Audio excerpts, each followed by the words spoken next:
नमस्कार दोस्तों।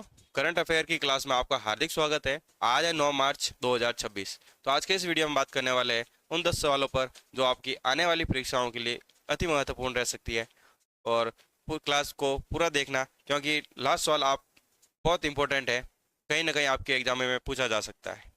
तो चलिए शुरू करते हैं आज की क्लास। आज का पहला सवाल है, आर एन रवि को किस राज्य से स्थानांतरित करके पश्चिम बंगाल का नया राज्यपाल नियुक्त किया गया है? R N Ravi has been transferred from which states and appoint as the new governor of West Bengal? तो आर एन रवि तमिलनाडु राज्य से स्थानांतरित करके पश्चिम बंगाल का नया राज्यपाल नियुक्त किया गया है। आर एन रवि पहले तमिलनाडु के राज्यपाल थे, उनके बाद में स्थानांतरित करके वेस्ट बंगाल का राज्यपाल नियुक्त किया गया है अभी रिसेंटली। अगला सवाल है, हाल ही में लद्दाख का नया उपराज्यपाल किसे नियुक्त किया गया है? Who has been appoint as a new lieutenant governor of Ladakh?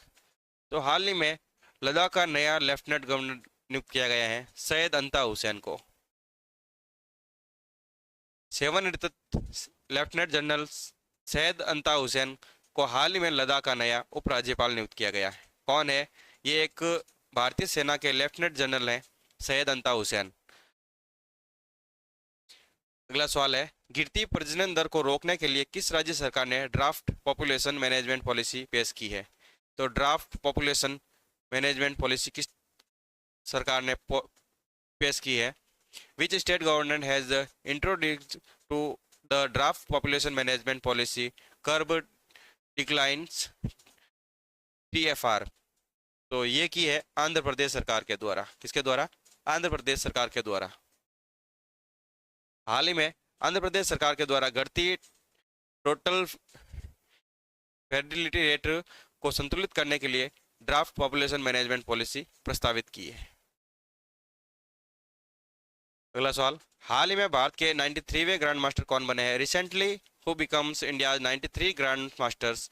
तो ये ग्रैंड मास्टर बने हैं आरव डेगला। हाल ही में भारत के आरव डेगला को भारत के 93वें शतरंज ग्रैंड मास्टर बने हैं। ग्रैंड मास्टर शतरंज की सबसे उच्च उपलब्धि होती है जिसे इंटरनेशनल चेस फेडरेशन के द्वारा दिया जाता है।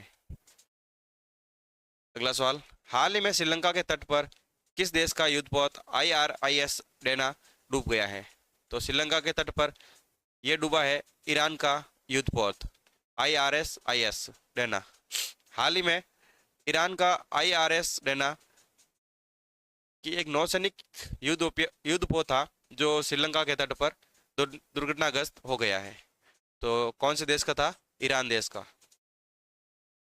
भारतीय रेलवे ने पहली बार किस राज्य में मालगाड़ी के माध्यम से खाद्यान्न पहुंचाया है? India railway transport food grain by freight train for the first time to which state? तो ये पहुंचाया है मिजोरम में। कहाँ पहुंचाया है? मिजोरम राज्य में। भारतीय रेलवे ने पहली बार मालगाड़ी के जरिए खाद्यान्न पहुंचाया है मिजोरम तक। कहाँ तक? मिजोरम तक। अगला सवाल, हाल ही में वायुसेना का सुखोई 30 MKI विमान असम के किस जिले में दुर्घटनाग्रस्त हुआ है? Recently an IAF Sukhoi 30 MKI jet crashed in which state of Assam? तो असम के कार्बी आंगलोंग जिले में सुखोई 30 MKI विमान दुर्घटनाग्रस्त हो गया है। भारतीय वायुसेना का एक सुखोई 30 MKI विमान असम के कार्बी आंगलोंग जिले में दुर्घटनाग्रस्त हो गया है। तो क्या नाम हो जाएगा? Sukhoi 30 MKI। भारत की पहली डिजिटल जनगणना 2027 के लिए किन दो आधिकारिक शुभंकरों का अनावरण किया है? तो ये दो शुभंकर हो जाएंगे प्रगति और विकास। हाल ही में भारत की पहली डिजिटल जनगणना 2027 के लिए दो आधिकारिक शुभंकर प्रगति और विकास का अनावरण किया है। याद रखना, प्रगति और विकास का। ये घोषणा भारत के केंद्रीय मंत्री अमित शाह के द्वारा की गई और ये नई दिल्ली में इसकी घोषणा हुई है। इन दोनों शुभंकर का अर्थ क्या है? प्रगति का अर्थ देखें तो महिला जनगणना कर्मी से है और विकास का अर्थ देखें तो पुरुष जनगणना कर्मी। तो ये इंपॉर्टेंट क्वेश्चन हो जाएगा, आपकी आगे आने वाली क्लास में कहीं ना कहीं पूछा जा सकता है। अगला सवाल, बहुविषयक युवा उत्सव गुंज 2026 के तीसरे संस्करण का आयोजन किस विश्वविद्यालय द्वारा किया जा रहा है? तो गुंज 2026 का जम्मू कश्मीर विश्वविद्यालय के द्वारा इसका आयोजन किया जा रहा है। गुंज 2026 का बहुविषयक युवा उत्सव गुंज 2026 का तीसरा संस्करण जम्मू कश्मीर विश्वविद्यालय द्वारा आयोजित किया जा रहा है। इस कार्यक्रम का उद्घाटन जम्मू कश्मीर के राज्यपाल उपराज्यपाल मनोज सिन्हा के द्वारा किया जा रहा है। किसके द्वारा किया गया? मनोज सिन्हा के द्वारा, उपराज्यपाल के द्वारा।